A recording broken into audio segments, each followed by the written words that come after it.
it so like hypocritical that the guys wouldn't get that type of attention. But even with all of that negative attention, she still did what she wanted to do. She wasn't gonna let that stop her from finding love and from being in love.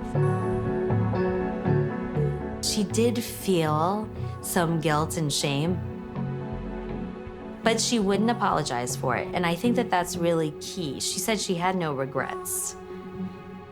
I'm not sure that it's true that she had no regrets, but she had nothing she would admit to regretting.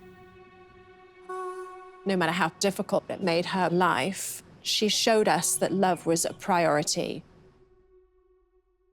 I grew up in the shadow of this great love affair. My grandmother, who was swept off her feet by Richard Burton.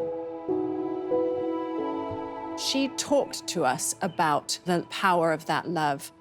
And their relationship, their love affair, played out on screen. We were so passionately in love with each other.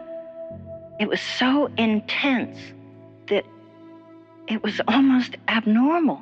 It's just too huge to describe.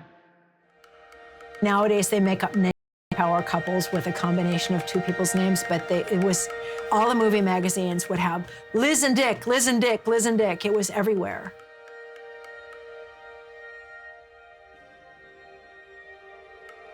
It took me a long time to understand how important was that love story. Everybody was in love with the idea of these two people being together. Because it was real. It was real. Several years before equal rights, what Elizabeth did was make it okay for women to get divorced and move on with your life and remarry. I think she did change things. I don't think she did it with an eye to change things. She just lived her life her way.